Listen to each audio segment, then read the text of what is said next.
Hi everyone, and welcome back to my channel. Today we will be discussing our business budget update for December 2020. My husband and I do own a rental property in our area. We used to actually live in the house and did what's known as house hacking, which is where you live in one half of the house and then you rent out the other. And since we've moved to a new house over the past year, we now rent it out fully and get to manage that property for our tenants. And this is our budget for that. You can see here what we were hoping to be paying this month in terms of different expenses, as well as what we assumed our income would be. We actually didn't get paid this month by one of our tenants. It happens every once in a while. They are both employed still, which is really great, and have been throughout the pandemic that's been going on, but sometimes they're not great at paying on time. We're pretty lenient with it because we really enjoy the people who are living at our house, but sometimes that makes our budget a little harder. And so you'll see this month that we actually lost money on the property, but luckily we have a pretty good savings fund that was able to cover those expenses, and hopefully they'll just be able to pay us double next month. So instead of receiving $2,280 or $2,280, we only received $1,000, which would have been really scary if we hadn't been having those sinking funds year over year.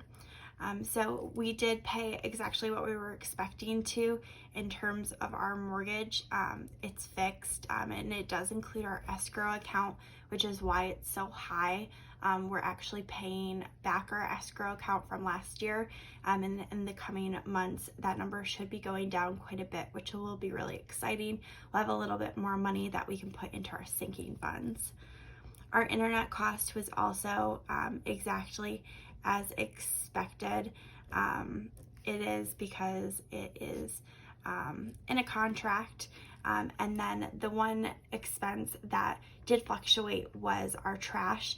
We try and overestimate that, and it is a quarterly fee that we have to pay because most of the rental properties in our area do pay for the upkeep of that for tenants. So instead of paying $125, we luckily actually got to only have to pay $107.29.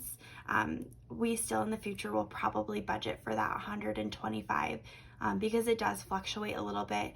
We do have 2 trash cans since we do have 2 different units, so that might be why that looks a little high compared to maybe what you pay for your trash for your house. And so the difference there was actually a surplus of $17.71. So our sinking funds also took a pretty big hit this month. On top of not being paid on time, we did have quite a lot come up. And so we had 2 expenses that we had to pay for. The first is that the washer in the house broke. So we've had problems with it in the past, and it was fairly old. Every once in a while a sensor wouldn't work and it would flood the whole basement, which is just a nightmare. Anyone who knows about selling a house, that's something you have to disclose, is if the basement's ever flooded. So it's nerve-wracking when something like that happens, but we did get it remediated really fast. Luckily this time that wasn't the problem. The sensor did work, so it stopped giving water, but it refused to drain that water. And so my husband went over to the property, tried to fix it with his normal everyday handyman skills, but was unable to get it to fix. or what he thought was fixed. And then a few days later, one of our tenants reached out to us again and said it had the same problem. And we reached back out to them and let them know that that's super annoying. I would be really annoyed if my washer wasn't working. And we let them know that we would buy them a new one as soon as we could, which was later that night. And then they got it at the house about 10 days later. So we try and be really responsive to their needs because we do really like them and we appreciate them taking good care of our house. So we paid in total for that new washer dryer $675.52. Luckily, it was Black Friday when this happened, so we did get a little bit of a deal there. And then we also had to renew our P.O. box. So when our tenants pay us, they send us a check in the mail to our P.O. box, and we do have to pay a fee to have that P.O. box open. So in total, I'm going to count that as a maintenance fee, and then in total, we spent $717.52 in maintenance and additional costs for us. And so that left us with a money needing to be owed. And so we lost about $325.85 from that sinking fund.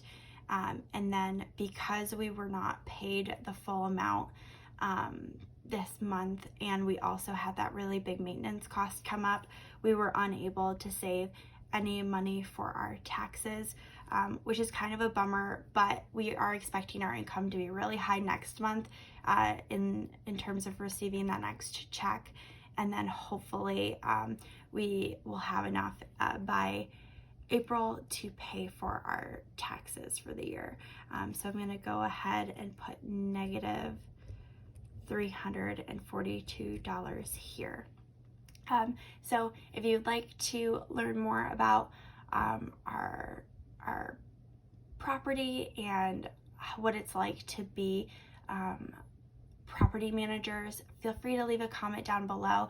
I would love to do a video on it sometime if people are interested, because it is a really great side hustle, and even though it can be a little cumbersome at times when things break, we've really enjoyed having that as an extra income avenue. And yeah, feel free to stay subscribed if you're interested in learning more about this. If you enjoyed the video, go ahead and leave it a like, and then enjoy the rest of your day. Goodbye.